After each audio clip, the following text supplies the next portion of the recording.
Le damos la bienvenida a Flora Talks, un podcast producido por Aflora Salud para traerte tips, referencias y herramientas sobre el microbioma. Vamos a elevar tus conocimientos sobre el microbioma con tu anfitriona, la doctora Dolly de León. Empecemos. Hola, ¿qué tal? Estamos muy agradecidos porque se están uniendo a este podcast. Hoy tenemos el privilegio de tener una mamá guerrera, la mamá de Andrés, Mari Nieves, que nos está visitando de Madrid. Y vamos a tratar ciertos temas un poco álgidos en lo que respecta a los trastornos del desarrollo y los trastornos del espectro autista y en realidad en todos los temas de salud. Quiero empezar este podcast diciendo que realmente en la actualidad se sabe, o hacia allá va la medicina, de que no se puede tratar ningún paciente sin lo que se llama medicina 5P, que es una medicina de precisión, donde la característica fundamental de esta forma de tratar es que el paciente está involucrado personalizadamente en los datos que se van generando durante la investigación del proceso de su salud o la pérdida de su salud de enfermedad, o en la relación entre la salud y la enfermedad. El paciente tiene el derecho y el deber de participar activamente en su condición, en su enfermedad, en su patología. Y la medicina 5P usa las ciencias ómicas, que son el desarrollo de ciencias novedosas en los términos de la biología molecular, para diagnosticar profundamente, molecularmente a un paciente. ¿Y en qué se basa esto? En todos los nuevos avances en los temas de investigación. Luego que tenemos todo esto investigado con las ciencias ómicas, no se puede concluir nada si no le ponemos programas de bioinformática a lo que encontramos en los pacientes. Ahora mismo tenemos limitaciones actuales en que empezamos a encontrar todos los datos, como tenemos ahorita en el ejemplo de Andrés, empezamos a encontrar un montón de datos que tenemos que ir completando, ir concatenando uno con otro para poder llevar al paciente a que pueda ejercer dentro de su ser la mayor posibilidad de florecer su salud. Pero si nosotros no tenemos programas de bioinformática, que son los que interpretan todos los datos que se van a generar de toda la cantidad de estudios que vamos a hacer en un paciente, pues no hacemos nada, porque el cerebro humano, aunque trate, tenga un conocimiento, fue a la universidad, eres médico, eres súper especialista en algo, tu cerebro no va a dar para interpretar big datos. Y un paciente o un ser humano es un conjunto de big datos, y eso es lo que nos ha demostrado las ciencias ómicas. ¿Qué son las ciencias ómicas? Las ciencias ómicas son las ciencias que estudian la genética humana, los genes humanos, luego todo cómo esos genes se transcriben a proteínas, entonces transcripción, proteómica, metabolómica, nutriogenómica, o sea, todo el conjunto de eventos que van a ocurrir en un cuerpo, hay que valorarlos detalladamente. Entonces, una vez que tú tienes todo eso, empezar a interpretar. Ya para esta pequeña introducción vamos a dar paso a una definición clave, porque en este podcast vamos a discutir un poquito sobre, se tratará de una condición, únicamente el autismo, una condición neurológica con la que nace un ser vivo y es una condición invariable en el tiempo, o se puede tratar de una enfermedad. Primero que nada, quiero darles la definición de enfermedad. La enfermedad, según el diccionario de la Real Academia Española, es un estado producido en un ser vivo por la alteración de la función de uno de sus órganos o de todo el organismo. Entonces eso, yo como médico tratante desde hace casi 19 años de niños con trastornos de desarrollo y investigadora del microbioma y todas las ciencias ómicas, les puedo decir que nos puede sorprender como muchos de estos niños no solamente tienen un órgano tomado, sino muchos. Y eso es que vamos a hablar un poquito con María Nieves, que nos visita en el día de hoy. A ver, cuéntanos un poco sobre tu experiencia en la investigación, porque apenas estamos armando con Andrés el mapa conceptual de lo que está ocurriendo en este cuerpo, y para eso lo tenemos que apoyar en la mayor posibilidad, todo lo que podamos encontrar que nos genere datos. En realidad Andrés es un niño que ya tiene muchos estudios, muchos trabajos de investigación tenemos sobre su cuerpecito, hemos visto logros. Ahora mismo está visitándonos aquí en Panamá, haciendo el protocolo ABC que tenemos juntos con BTC y Regeneration Clinic. Y dentro de ese contexto, yo quiero que la madre nos explique cómo ella ha percibido como madre el hecho de que se esté investigando profundamente a su hijo y cómo le ha cambiado eso, su mente y su forma de pensar, porque ella es una mujer que se ha transformado en alguien que busca más verdades por ese hijo. Y esto es lo que recomiendan los comités mundiales de bioética en la salud, que el interesado en su condición se involucre en los comités científicos para que aporte más, porque muchas veces el interesado en su condición puede aportar mucho más que un científico, y eso es lo que dicen las universidades actuales, donde hemos estado estudiando recientemente. Entonces cuéntanos un poquito sobre tu experiencia de buscar qué está pasando en Andrés. Pues, o cómo empezó todo este evento, qué fue lo que viste en Andrés y cómo te llevó a buscar todas estas cosas profundas que ahora sabes de Andrés. pues mira, Dori, lo que me llevó a buscar todo, bueno, junto con mi esposo, porque la verdad que somos un equipo muy fuerte. A lo mejor yo me dedico más en el tema de la búsqueda y él me apoya en todo. Pero lo que más tristeza me dio de los médicos es que realmente no saben la condición de los niños. O sea, ellos para un autismo es un trastorno en el neurodesarrollo y lo tratan como tal. Y lo que me llevó a buscar más fue que, por ejemplo, el primer neurólogo que vimos, pues muy difícil porque ¿qué tiene tu hijo? No tiene nada. Se veía claramente que él tenía un trastorno en su neurodesarrollo, un atraso comparado a los demás niños de su edad. Y fue muy difícil porque ¿qué te dice el neurólogo? No, pues nada más tiene déficit de atención, no tiene nada, se trata con antipsicóticos, metilfenidato, risperidona, y eso dices, ¿pero por qué? O sea, hay algo dentro de ellos por el que actúan así de esa manera, o sea, que sean hiperactivos, que no llegue el lenguaje a tiempo, que las habilidades no llegan a tiempo. Entonces eso fue lo que me llevó a buscar mucho más, porque yo no estaba contenta con lo que los doctores nos decían, y vimos muchísimos doctores antes de llegar acá. Ajá. Y otra pregunta, yo vi en videos de Andrés o fotos de Andrés donde Andrés tenía mucho más contacto, tenía un desarrollo neurológico como que más esperado para su edad y de repente empezó a retroceder. ¿Es cierto que ustedes vieron eso? Sí. Bueno, para que entendamos un poquito, Andrés tiene una mutación genética, es un tema genético lo que él tiene, es un trastorno en neurodesarrollo generalizado, pero sí tiene que ver con una mutación que tiene en un gen muy extraño.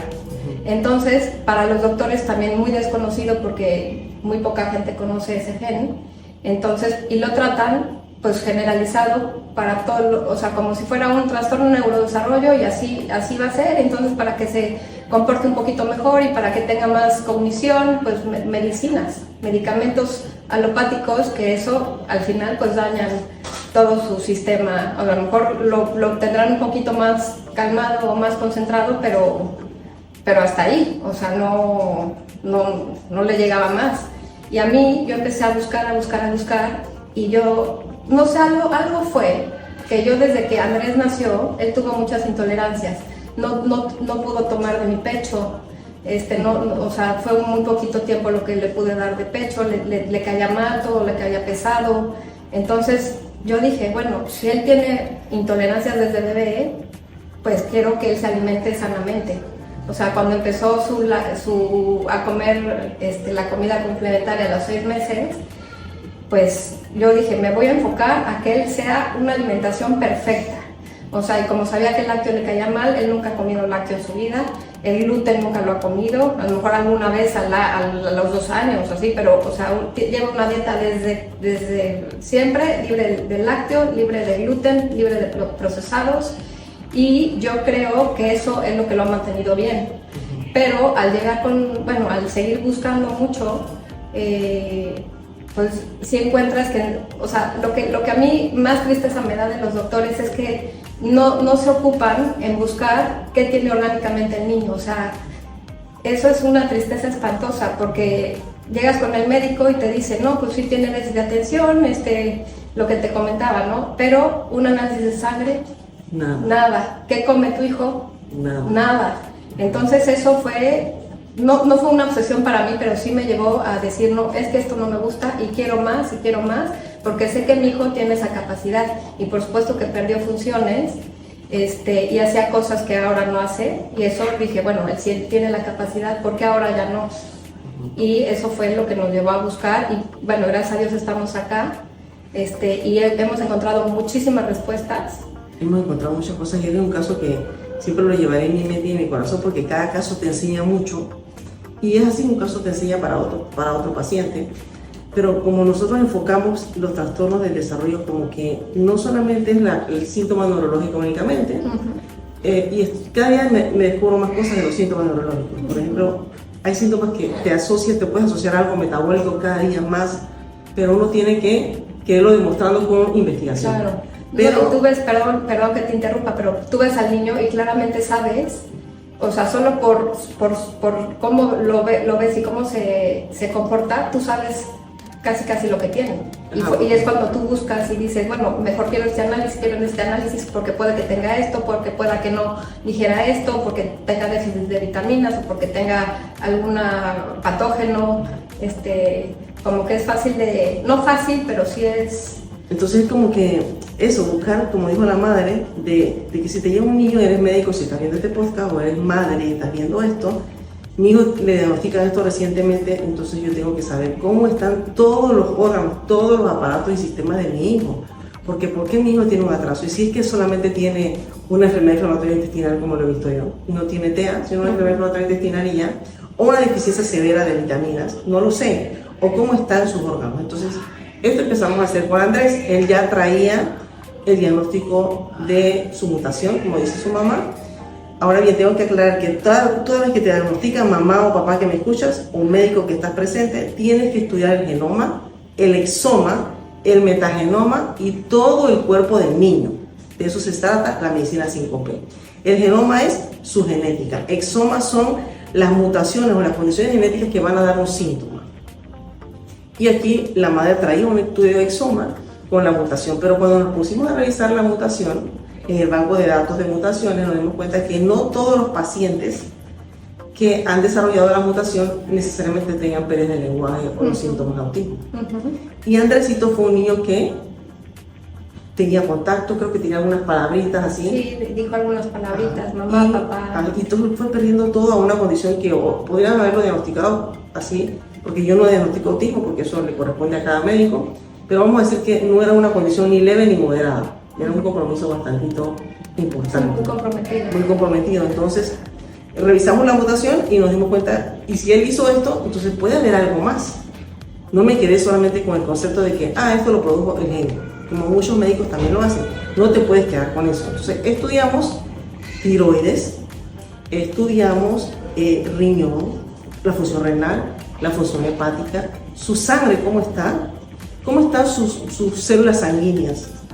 Bueno, porque nosotros nos hemos dado cuenta en este transcurso que las células sanguíneas, como un eosinófilo, como una inmunoglobulina E, lo puedo utilizar como un biomarcador de predicción de desarrollar el lenguaje o no. Son cosas que hemos visto en el transcurso del tiempo. Un simple hemograma me puede decir a mí, si veo a un niño con compromiso, cuándo este niño va a empezar a despegar o no. Entonces, con Andresito empezamos a estudiar todo y nos dimos cuenta que él estaba realmente con un riñón en sufrimiento. Sí, yo me acuerdo el año pasado que estuvimos acá, me dijiste, al ver sus analíticas, me dijiste, yo veo estas analíticas y no pienso que sean de un niño sano, de una persona sana. Y a mí me sorprendió muchísimo porque para mí, Andrés estaba sano. Exacto. Y porque uno ve que no hace fiebre, que no convulsionan, que respiran bien. Pero muchas veces sus síntomas conductuales obedecen a un problema de salud, un problema médico que está ocurriendo. No, y muchas veces la fiebre, aunque no hagan fiebre, significa que su sistema inmune no está trabajando correctamente y por eso no hacen fiebre. Correcto. Sí se enferman, pero no hacen fiebre porque no tienen cómo defenderse. Y ahí yo tengo una anécdota que creo que lo he contado antes. Un papá se molesta mucho conmigo porque el niño había mejorado bastante y retrocede. Y empieza a hacer estereotipias que no había hecho y ellos me cuentan que su alimentación estaba igual. No había cambiado nada porque un alimento puede hacer esto. Y entonces yo llamo a un pediatra amigo y le digo, ¿qué virus local está disparado en la comunidad? No sé ni cómo se me ocurre eso, porque no es que uno sea sabio, pero digo, debe de ser que algo externo. Le mido los virus y era un virus estacional en el momento y el niño no había hecho ninguna fiebre. Cuando la virosis se dio, las estereotipias bajaron. Ahí mi mente se abre para siempre buscar, eso fue casualidad, para siempre buscar algo. Otra vez tuve un niño que lloraba como loco, gritaba y se pegaba en el abdomen. Simplemente un urinario y un hemograma tenía apendicitis. Lo llevamos justamente, lo enviamos al pediatra antes que se rompiera su apéndice. Por esto mi idea no es asustar a la gente, pero sí quiero decir que yo estoy muy interesada en los niños. A mí me conmueven los padres y todo, pero a mí me interesa es el niño, porque veo que son seres vivos, humanos, en los cuales la medicina y la ciencia no se han centrado todavía con la profundidad de buscar, ¿saben qué? ¿Qué está pasando aquí? Además de lo que tenemos por frente. Ya es para que todos los organismos mundiales estuviesen en la alerta sanitaria y convocar a todos los científicos a cual que quiera aportar en la Tierra en el trastorno del desarrollo, porque los índices son realmente alarmantes. Muy alarmantes. Sí. Yo no quiero más pacientes porque yo no quiero niños enfermos. Claro. Estoy aquí para tratar de buscar una respuesta porque sé lo que se siente y estoy comprometido con la familia, porque sé lo que se siente estar allí, pero sobre todo sé lo que se siente por boca de mi hija. ¿Cómo se sentía? Sí, cómo se sentía, cómo manejar. Claro. Muchas veces ustedes ven que los psicoanalistas o los niños, la gente que hace terapia te dice, es que el niño no aguanta más estímulo externo. Y a veces tratamos de explicarlo por algo neurológico, por su misma condición. Pero nunca te has puesto a pensar, ¿será que tengo un nitrógeno de urea alto, una creatinina que ya está empezando a alarmar, una proteína que se está perdiendo en la orina? O sea, eso puede dar síntomas, ¿no es cierto? ¿O será que también he tenido niños con úlcera? He tenido niños con sangrado digestivo, o sea, ¿no será que también es que ya él no soporta ningún estímulo extra más porque apenas está... Claro. Existe una cosa que se llama propioceptores, es que tú eres inconsciente, tú no sabes, pero inconscientemente tu cuerpo puede mandarte señales desde el cerebro de cómo está tu riñón, tu hígado, cómo sientes, percibes tu cuerpo. Tú en estos momentos sabes si algo te pica, si algo te duele. Bueno, así mismo van a sentir ellos, muchas veces entonces no lo sienten, no pueden tolerar más estímulo. Entonces si alguien grita, apenas estoy tratando de lidiar con mi sufrimiento, no es que los quiero asustar. Claro, les molesta demasiado todos los estímulos externos y además lo difícil es que ellos no se pueden expresar correctamente. No te van a decir, bueno, en el caso de Andrés, que es un niño no verbal, no te va a decir, y ni siquiera se señala lo que le duele. No me hace así, no me hace así. Entonces es dificilísimo saber qué le pasa. Entonces yo lo que he hecho mucho es observar y por qué se pega, y por qué aplaude, y por qué se muerde, y por qué brinca. Y por qué no duerme bien, son cosas que hay que estar, o sea, que no son comunes. O sea, un niño no es común que no duerma bien, no es común que se pegue, no es común que se muerda, no es común que grite. Entonces, pues hay que observarlos muchísimo y escribir y decir, o sea, yo donde sea busco, también, bueno, buscar en internet también es algo muy confuso porque sí, también asusta mucho a los papás. Bueno, en mi caso yo apenas cualquier cosa y busco, y eso pues también es un arma de doble filo porque encuentras respuestas, pero también dices, ¿será? ¿No será? ¿Será alarmante? ¿No? Y la otra cosa que sí es un consejo que es sano, ¿sí?, es que, por ejemplo, existen foros de madres, lo cual me parece muy bien porque uno tiene que apoyarse con otra gente que te diga cómo tú estás. Así yo estaba tratando siempre cuando empecé, había mucho menos gente que hoy en día. Entonces era muy difícil encontrar una madre. Sí se encontraba, pero no tanto como ese montón de foros que hay hoy en día. Estamos llenos de información con respecto a los niños.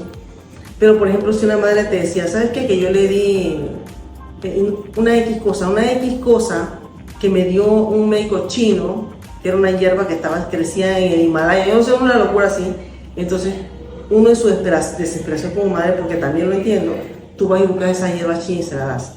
Lo que me ha llevado la ciencia a entender hoy en día es que todo tiene una explicación y que no existen dos iguales, porque no existen dos seres vivos iguales.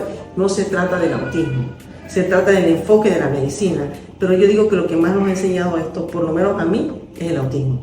De que no puede ser que tengan ni la misma dieta, ni la misma suplementación, ni los mismos diagnósticos. Porque no he encontrado niños con los mismos aparatos y sistemas afectados, con los mismos laboratorios. Y aunque tengan, por ejemplo, en el caso de Andrés, la misma mutación, son diferentes. O sea, no tienen ninguna característica similar, a lo mejor conductual sí, pero física, orgánica, no la tienen. Todos los niños son diferentes y hay que tratarlos diferentes. Y eso es lo complicado de ahora, porque los doctores tienen que evolucionar. O sea, debe de haber evolución. Yo sí creo que tenemos conocimiento, pero vamos apenas empezando. Yo siempre he escrito que este camino que me tocó a mí abrir por necesidad, ¿sí?, es como que yo siento que yo estoy abriendo una trocha, no sé si saben ese lenguaje que significa, o sea, un camino que era una selva y yo empecé con un machete a cortar apenas la maleza. Yo no creo que yo voy a ver la carretera pavimentada, creo que eso se trata de otras generaciones, pero voy a tratar de aportar lo más que pueda en esta generación que me toca a mí. Ese yo creo que es el objetivo de mi vida y que no quiero ver niños. Yo todos los días veo un niño que me da un abrazo. Ahorita me está visitando un niño de Ecuador, la primera vez que vino no hablaba, ahorita me dijo, hola doctora, chao doctora. Imagínate qué satisfacción. Sí, eso para mí es grande, pero con este enfoque así, personalizado. En Andrés tenemos muchos temas, por ejemplo, ¿cómo está el eosinófilo de su hijo? ¿Y qué le pongo eosinófilo? Las alergias o los parásitos. Pero yo no comparto la idea de desparasitar así sin causa, o sea, sin saber.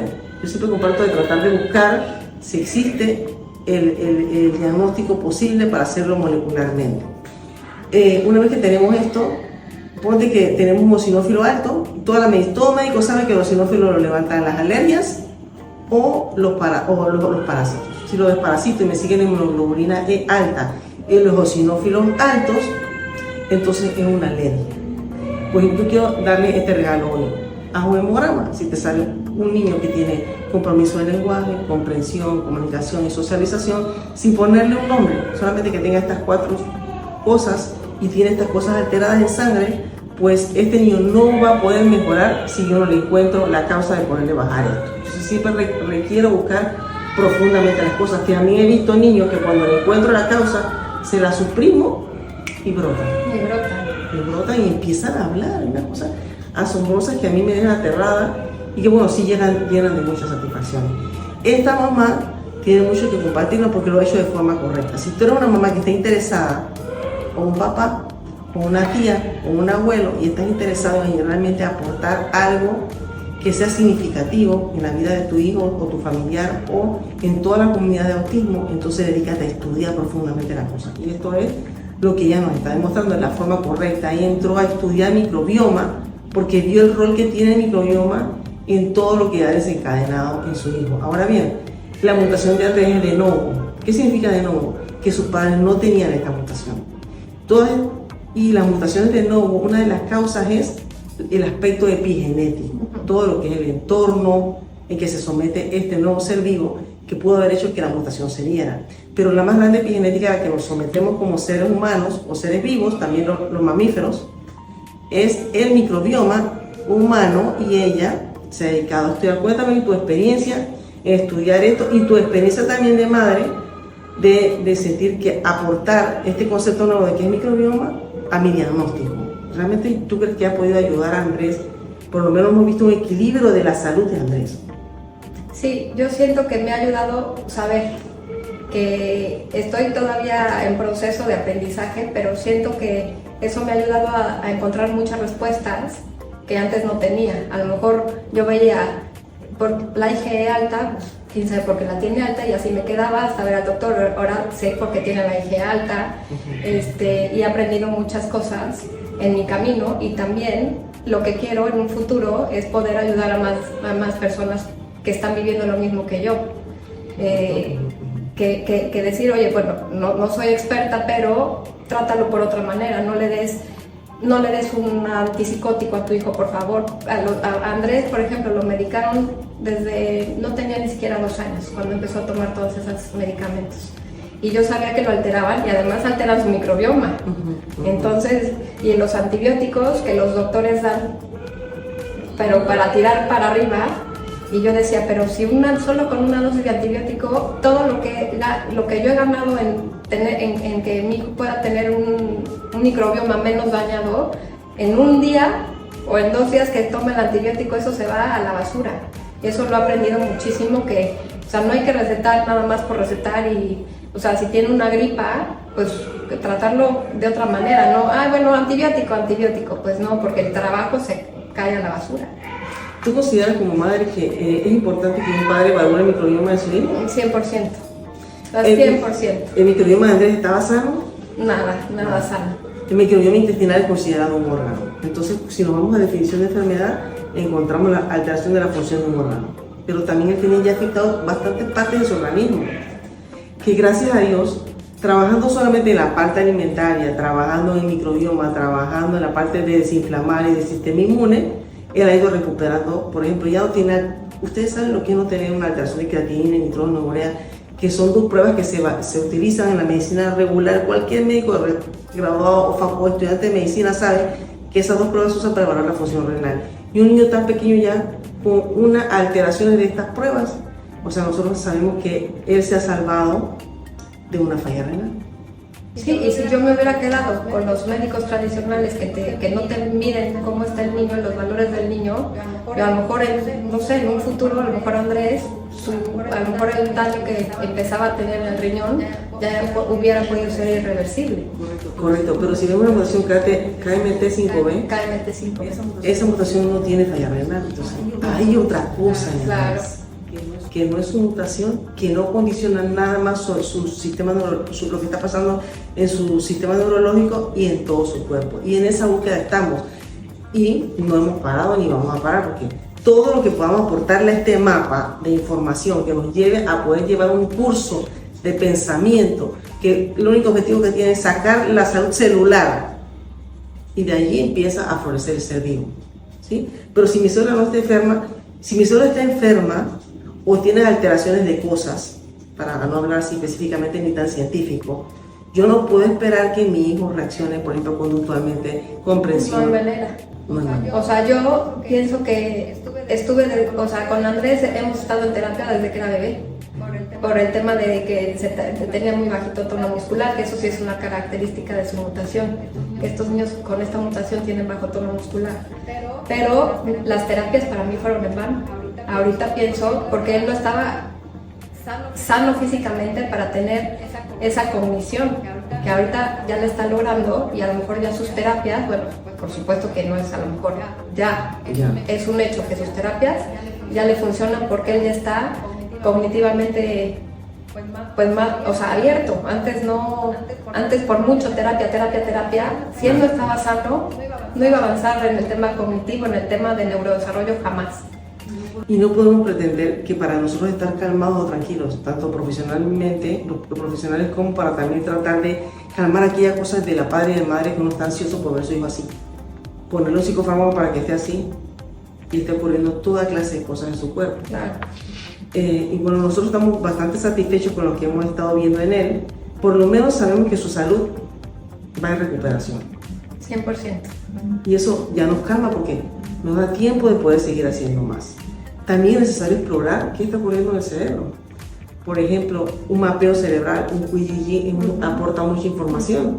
Nos damos cuenta que el niño sí le vemos alguna mejoría clínica, no solamente en su aspecto de salud, sino también en el aspecto neurológico, pero ahorita mismo lo que está ocurriendo es que eso no se está traduciendo a las ondas cerebrales, al mapeo cerebral.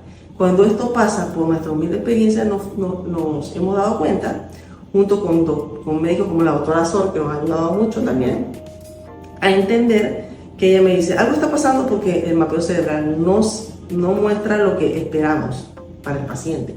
Cuando esto ocurre, nunca será diferente de que falta algo en el cuerpo. Claro. Y ahorita encontramos un factor muy importante en Andrés, que es, para compartir este evento, es una inmunoglobulina E alta en 400. Eso tiene que bajar. Te prometo que cuando eso baje, tú me vas a contar. Cuando eso llega a 90, tú me vas a contar. Y para eso necesitamos más pruebas, necesitamos buscar. Yo siempre busco dónde hacen la mejor prueba de esto. Y bueno, sabes muchísimo porque estás, o sea, actualizada a más no poder. O sea, sabes dónde hacen la prueba en cualquier parte del mundo, lo sabes. Sí, tratamos de hacerlo, pero lo hacemos no por más nada que no por el simple amor. El simple amor al niño. Claro, y como decías, tú no quieres un niño, bueno, ni nadie, queremos más niños enfermos. Y esto sí, para mí sí se me hace una pandemia como tú comentabas. O sea, en el tema de Andrés, que fue una mutación de novo, pues sí se tiene 100% que ver los temas epigenéticos, los temas ambientales.